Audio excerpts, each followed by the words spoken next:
Bonjour, je suis Axel Navreau, responsable de communication au sein de l'association SOL, Alternative agroécologique et solidaire.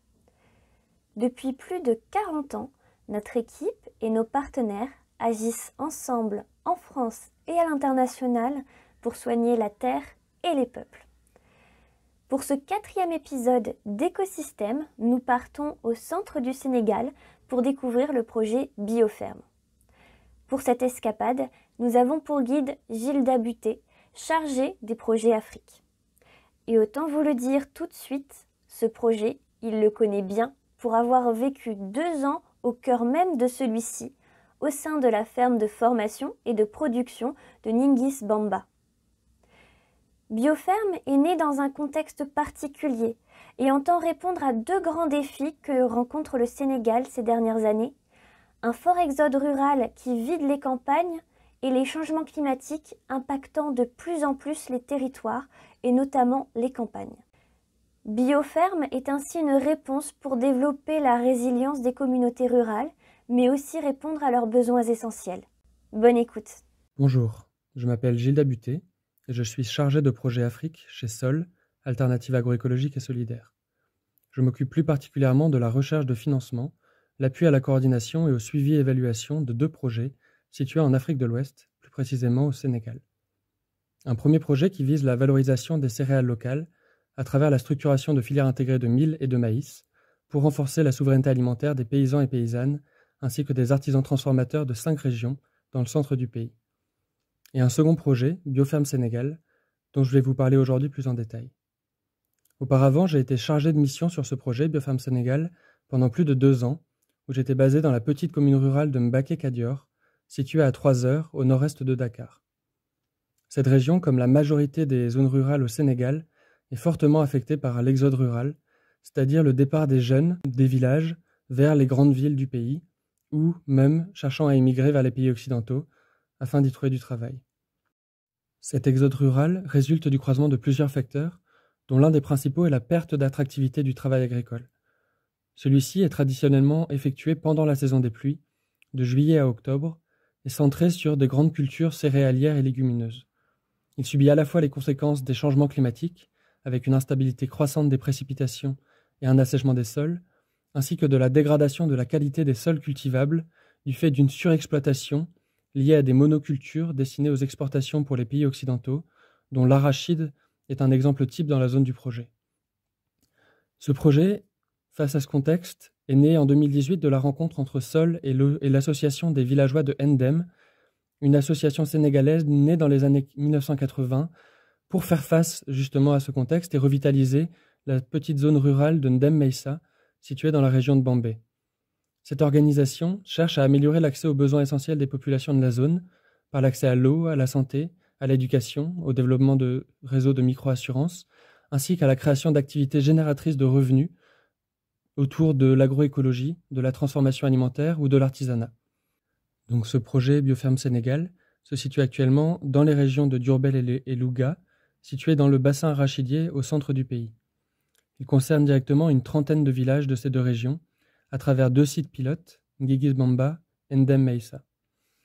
Donc ce projet porte 3 objectifs principaux. D'une part, la création de fermes à vocation pédagogique et expérimentaux, ayant pour objectif d'être des futurs centres de formation professionnelle modèles au Sénégal. Un deuxième objectif est d'aider à la reconversion et à la formation des paysannes de la zone aux techniques agroécologiques, à travers la mise à disposition d'espaces clôturés équipés d'une adduction en eau et de petits matériels agricoles, ainsi qu'à l'accompagnement technique et commercial d'autres périmètres agroécologiques déjà exploités, de manière à faciliter l'autonomisation de groupements économiques de femmes.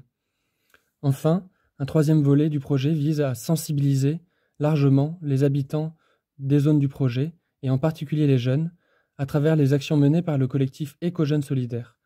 Ce collectif, branche de l'association des villageois d'Ndem, a été créé par des lycéens en 2010. Il se structure actuellement dans 3 régions au Sénégal, les 2 régions du projet, ainsi qu'à Dakar, où il cherche à sensibiliser des enfants depuis l'école primaire jusqu'aux étudiants dans les universités, en passant également par les centres des enfants de la rue.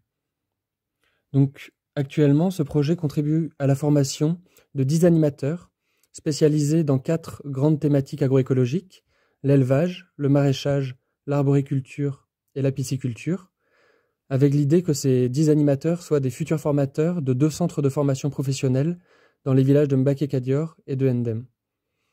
Ensuite, ce projet permet actuellement l'accompagnement de près de 450 paysannes réparties sur 6 périmètres agroécologiques et organisées en groupements économiques autonomes. Donc ces 450 paysannes accompagnées sur les différents périmètres du projet n'exerçaient jusqu'alors aucun emploi ou de petits travaux informels peu rémunérateurs.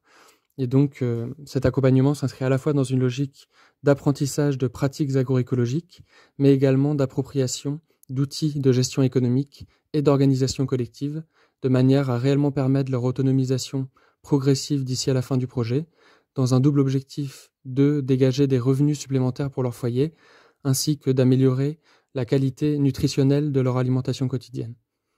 Donc ce projet permet également la sensibilisation de près de 500 enfants chaque année, du primaire aux étudiants, à la fois en milieu urbain et ruraux, aux différentes problématiques environnementales et climatiques contemporaines.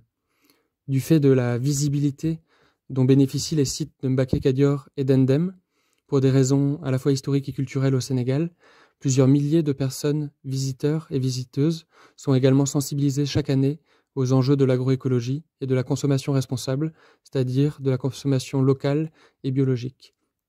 Ce projet contribue enfin à la formation du personnel de l'association des villageois d'Ndem dans la gestion et le suivi et évaluation de projets, là encore dans une perspective d'autonomisation progressive de cette association vis-à-vis de ses partenaires internationaux, à travers des programmes de renforcement de capacités ciblés en fonction des différents besoins identifiés par l'organisation. J'aimerais maintenant vous parler d'une expérience plus personnelle que j'ai vécue en tant que chargé de mission sur le projet Bioferme Sénégal.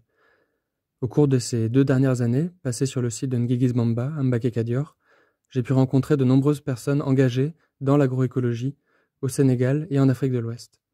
Et une de ces rencontres m'avait particulièrement marqué. Nous recevions dans le cadre d'un partenariat avec l'Association sénégalaise des producteurs de semences paysannes un jeune agriculteur béninois, Marx, particulièrement investi dans la promotion des pratiques agroécologiques.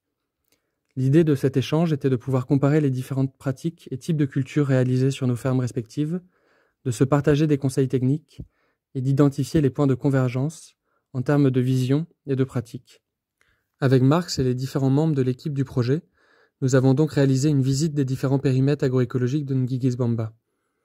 Marx était tout d'abord très étonné des différences climatiques et pédologiques qu'il y avait avec son champ au Bénin, situé dans le sud du pays.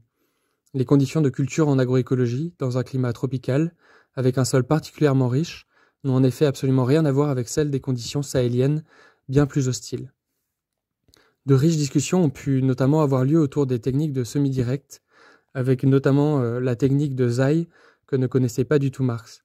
Cette technique traditionnelle utilisée par les paysans sénégalais vise à creuser une cuvette à même le sol, de 50 à 80 cm, où y est placé du compost pendant plusieurs jours ou semaines, avant semis ou repiquage des plants maraîchers. Cette technique permet à la fois d'améliorer la fertilité du sol et de limiter les besoins d'arrosage. Des questions autour de la gestion des termites, en lien avec le paillage des plants, ont également amené à de vifs échanges. Marx ne pensant pas, contrairement aux animateurs du projet, que le paillage des plants était la cause de leur agression par les termites. Marx était également surpris par la grande diversité des cultures présentes sur la ferme de Nguigis Bamba, malgré le climat. On y trouvait lors de son passage une dizaine de légumes, tomates, aubergines, navets, poivrons et piments, salades, pommes de terre, oignons, des aromates, comme la menthe, le basilic ou le coriandre, des arbres fruitiers également, comme le citronnier, les manguiers, les corosoliers, grenadiers ou badamiers, et ces associations de cultures, ainsi qu'une structuration de l'espace particulièrement innovante, l'ont particulièrement inspiré. En retour, il nous a également donné de nombreux conseils, notamment sur la lutte contre certaines maladies et ravageurs. Cet échange d'expériences particulièrement riche est représentatif de la dynamique que cherche à impulser le projet Bioferme Sénégal, en mettant autour de la table différents acteurs clés de l'agroécologie. Au premier rang desquels, évidemment, les paysans et les paysannes, mais aussi les ingénieurs, agronomes et chercheurs, le personnel associatif et les différents habitants des zones concernées. Il montre aussi l'importance d'expérimenter en milieu sahélien. Actuellement, très peu de données sont accessibles et les projets similaires dans un contexte sahélien sont rares et souvent peu probants. La visibilité de ces expérimentations et la rigueur de leur évaluation seront l'une des clés de la reproductibilité à plus large échelle de ce projet. Si nous avons déjà réussi à montrer en effet ces 3 dernières années qu'une diversité de cultures fonctionne et que les paysans et paysannes de la zone sont prêts à modifier leurs pratiques et à s'investir dans l'agroécologie, il reste encore à prouver qu'un modèle économique pérenne puisse être fondé sur ces polycultures biologiques et à diffuser un modèle à plus large échelle, ce à quoi s'attelle d'ici 2024 cette nouvelle phase du projet. Merci Gilda de nous avoir raconté le projet Bioferme Sénégal. Et merci à vous d'avoir suivi cet épisode. Pour aller plus loin sur le projet, je vous invite à lire la bande dessinée Toutes paysannes, tous paysans, qui raconte les histoires de vie de familles paysannes bénéficiant du projet en France, en Inde et au Sénégal. Des vidéos sont également disponibles sur la page YouTube de notre association. Quant à moi, je vous donne rendez-vous la semaine prochaine pour un nouvel épisode d'Écosystème qui vous emmènera à la rencontre d'un nouveau membre de notre association et à la découverte d'un autre de nos projets. Pour soutenir nos actions et que nous puissions tracer ensemble les nouveaux sillons de notre agriculture, vous pouvez faire un don à notre association. Vous pouvez également suivre l'association SOL sur les réseaux sociaux et vous inscrire à sa lettre d'information bimensuelle. Bonne journée à tous.